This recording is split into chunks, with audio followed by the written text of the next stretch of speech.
वही 2019 की सरकार, एक ढाक का 3 पात, वही सब आए हैं। अभी थोड़ा खामोश है।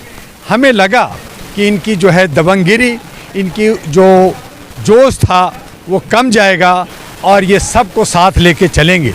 लेकिन पहले दिन ही पार्लियामेंट के अंदर विपक्ष के नेता राहुल जी का माइक बंद होना, ओवैसी पे संसद का बहिष्कार करना, उनको बाहर करने की बात करना और कहीं पे गाज गिरना, ये साबित करता है कि अभी भी तानाशाह है, अभी भी मोदी है तो मुमकिन है, अभी भी वही जोश और उमंग है कि चाहे तुम 234 लाओ या 272 लाओ, सरकार हमारी होगी, सत्ता हमारी होगी और हम जनता को बेवकूफ़ बनाएंगे। मैं मौज करूंगा, जनता त्रस्त होगा। यही हमारे लोकतंत्र को बर्बाद और संविधान को जो चूम रहे हैं, जो चुम्मा ले रहे हैं। मैंने कहा था कि ये चुम्मा जैसे अपने पत्नी को लिया, छोड़ दिया, कहीं संविधान को तो नहीं छोड़ दोगे? छोड़ रहे हैं। संविधान के अंदर बाबा अंबेडकर की मूर्ति को हटाना, हमारे फुले की मूर्ति को हटाना, गांधी जी को बेइज्जत करना, वहाँ पे अब गोडसे का लगेगा, वहाँ पे अब वो जो है वीर सावरकर का फोटो वीडियो लगेगा, अब वहाँ संगूर की चलेगी, अब राजा अशोक का स्तंभ, जयचंद और जो हमारा सतमय जयते सब खत्म हो गया। देखिए, ये जो मानसिकता के रूप में अगर कोई फ़िलिस्तीन का किसी देश की बात करता है तो वो निंदनीय है, वो गलत है, हम उसकी भर्त्सना करते हैं। लेकिन विपक्ष अपनी बात रखे, उसकी पूरी आज़ादी होनी चाहिए। आपने लंगड़ी सरकार आपकी है, अभी भी आपकी सरकार चलेगी या नहीं चलेगी, कौन लोग इधर से जाएंगे उधर से जाएंगे, ये कहना मुश्किल है। ऐसी सूरत में विकास का और रोज़गार का, शिक्षा का, स्वास्थ्य का, लोगों का, आज जंतर मंतर पे मैं बैठा हूँ, यहाँ पे सिविल डिफेंस के लोग अपनी मांग लेके बैठे हैं। कौन सुन रहा है? कौन सुन रहा है? एक दिन हमें हाथ जोड़ते हैं, 5 दिन 5 साल तक हमसे हाथ जोड़वाते हैं, हमारे ऊपर जुल्म करते हैं। हमारे बच्चों जो नीट पे जो डॉक्टर्स बनना था, उनके साथ क्रीम लेयर पे चंद लोगों को आप डॉक्टर बना रहे हो। वही जो पढ़ने वाले बच्चे नहीं हैं वो सर्जन बनेंगे, पेट के फाड़ेंगे, कैंची घुसाएंगे। वो नेता का बेटा नहीं होगा, वो जज का बेटा नहीं होगा। आज जज जुडिशियल लो, अगर किसी को नेता पे बात होती है तो 12 बजे रात में कोर्ट खुल जाता है, 4 बजे सुबह में कोर्ट खुल जाता है, फौरन सुनाई होती है। आज नीट के बच्चे कश्मीर से कन्याकुमारी कस से कटक पूरे भारत में शोर मचा रहा है। आपने कोटन डाल के बैठे हुए, मैं 8 जुलाई को सुनूंगा। क्या हरकत है? क्या हमारा न्यायपालिका, क्या हमारा लोकपाल, क्या हमारा जो है सिक्योरिटी जुडिशियल, ये सब के सब भ्रष्ट और करप्ट हो गए हैं। एक भी लोकतंत्र के स्तंभ बचा नहीं है। हम शोर मचाते रहे 5 साल तक, कुछ नहीं होने वाला है। हम मानसिक रूप से गुलाम थे और हम गुलाम हो गए, कमज़ोर हो गए हैं और ये हमें डंडा मारते रहेंगे, शोषण और उत्पीड़न करते रहेंगे। हम आप शोर मचाते रहिए, कोई फ़र्क नहीं पड़ता। जनता मूर्ख है, जनता भोली है तो मूर्ख भी है और हम कहीं ना कहीं उसका खामियाजा भोग रहे हैं। जांच क्या कर रही है? ढाक का 3 पात। वही लोग जो चोर हैं, वही लोग जो नीट में 550 करोड़ कमाया है, वही आपकी जांच करेंगे। जांच करते ना, क्यों नहीं किया? आपने केजरीवाल के नाम पे तो सुनवाई की, आपने जो है हेमंत को तो अभी छोड़ा और कहा कि कोई नहीं सही। तो ये सारी हरकतें आप खेल रहे हैं, आप जो है नूरा कुश्ती खेल रहे हैं और जनता को पीस रहे हैं, जनता को बेवकूफ़ बना रहे हैं। जनता को चाहिए कि जन क्रांति कर दे, जनता को चाहिए कि जनाक्रोश तमाम लोग आकर के इन तमाम नेता को, चाहे बीजेपी हो, चाहे कांग्रेस हो, चाहे दूसरी पार्टी हो, ये तमाम जो कॉर्पोरेट पार्टियां बना करके 12-13 लोग परिवारवाद बन करके वही लोग आ रहे हैं। तो इन तमाम को नेता के नहीं, हमारा 65 करोड़ नौजवान युवा और युवती हमारे भारत के अंदर है। क्या उसके अंदर डॉक्टर, इंजीनियर, IAS, IPS, वकील नहीं है? उनमें से हम 543 चुन सकते हैं। लेकिन हम भी बहुसंख्यक लोग जो 85 और 90% की बात करते हैं, हम बिखरे हुए हैं, हम नेता नहीं चुन सकते और यही वजह है कि हम खामियाजा झेल रहे हैं। और आपके जो पार्लियामेंट के अंदर ये नूरा कुश्ती हो रहा है, ये मीडिया के लिए, TRP के लिए आपको मसाला मिलता है और हमें ठेंगा मिलता है। तो हम ठेंगा लेकर करके जी रहे हैं और जंतर मंतर पे, सड़कों पे बैठ रहे हैं। कौन सुन रहा है? कौन आ रहा है? क्या नेता आ रहा है? क्या प्राइम मिनिस्टर आ रहा है? क्या हमारा मिनिस्टर आके सुन रहा है? तो हम क्या है, हम आते हैं लाखों रुपया, 50,000, 60,000, 1 लाख खर्च करते हैं, दूर दूर से आते हैं, शोर शराबा मचाते हैं, थोड़ा सा एक आध दो सोशल मीडिया आ जाता है, बाकी कौन है?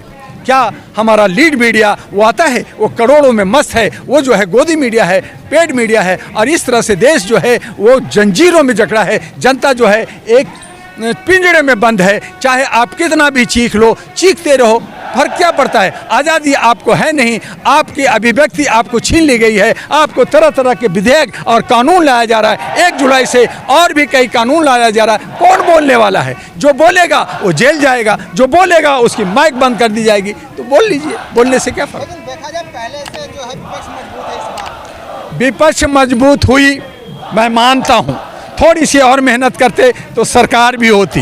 कुछ लोगों की गलती की वजह से, कुछ लोगों की दगाबाजी की वजह से और ईवीएम और बहुत सारे घटकों की वजह से, हमारे बहुत सारे डीएम की वजह से आपने देखा कि इस 2024 की चुनाव में 200, 300, 700, 800 के अंतर में, 50 के अंतर में जीता है। 164 लोग बेईमानी के साथ जीता है। आज 240 जो बीजेपी को कह रहे हैं वो 240 नहीं होता, बल्कि ओनली 76 कैंडिडेट जीतता तो क्या होता?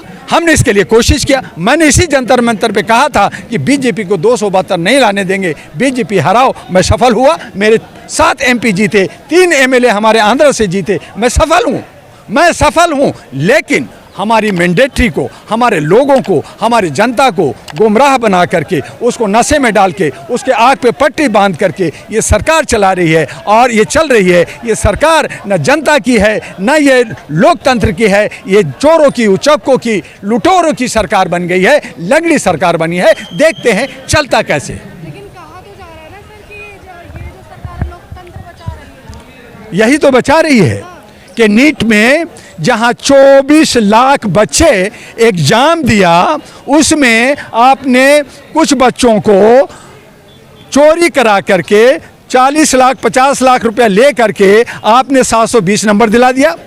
जो बच्चे फेल थे उनको पास कर दिया, जो बच्चे पास करने वाले थे, जिन्होंने मेहनत किया था, वो फेल हो रहे हैं, ये कम नंबर आ रहा है। आज 600 नंबर वाले को, 600 पॉइंट वाले को भी मेडिकल में एडमिशन नहीं होगा, तो वो कहाँ जाएंगे? मेडिकल में, प्राइवेट में जाएंगे। प्राइवेट में जाएंगे तो वहाँ 1 करोड़ कैपिटेशन मांगेगा, तो गरीब का परिवार कहाँ से देगा? तो ये सारा लूट कौन कर रहा है? ये लूट सरकार कर रही है। तो आप कह रहे लोकतंत्र को बचा रहे, अरे जीएसटी में ये, पुलिस में ये, पुल गिरा रहे हैं, ये मेट्रो गिरा रहे हैं, ये। मैं 4 घंटा पहले बेंगलोर से, मैं इंडिगो से आया, बेंगलोर से दिल्ली, टर्मिनल 1 पे 4 घंटा पहले मैं बाहर निकला था और वहाँ की छत गिर गई। अगर मैं 4 घंटा पहले थोड़ा लेट से आता तो शायद मैं भी दबा हुआ वहाँ होता। तो आप करोड़ों रुपए ले करके आप जो है ठेकेदारों से चंदा दो, धंधा लो, पैसा दो, काम करो, तो इस तरह की कर करके ठेकेदारी प्रथा कर करके हमारे तमाम लोगों का हक और अधिकार को छीन रहे, आर्थिक आज़ादी को छीन रहे, सामाजिक भागीदारी को छीन रहे, रोजगार को छीन रहे हैं, शिक्षा को छीन रहे हैं, स्वास्थ्य को छीन रहे हैं, और बहु बेटियों के साथ रेप कर रहे हैं। आपने सारा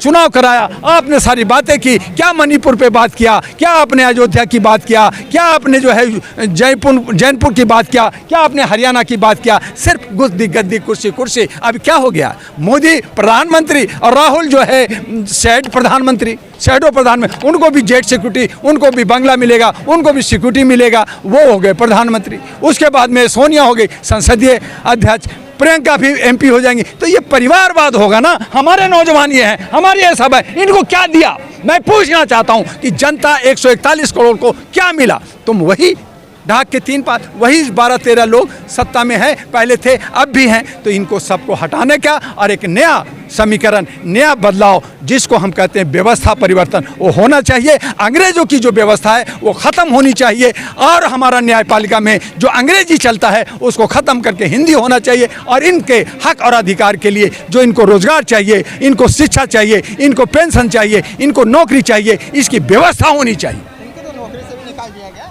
तो होगा ना, चूंकि हम हैं कौन? हम हैं कौन? एक दिन वोट देने वाला हम हैं, बाकी सब ये 5 साल का राजा हैं, ये सेवक नहीं है, ये चौकीदार नहीं है, ये लुटेरे हैं और हमारे ऊपर ये हुक्म करते हैं, इसलिए हमारे हक और अधिकार को छीन लिया जाता है।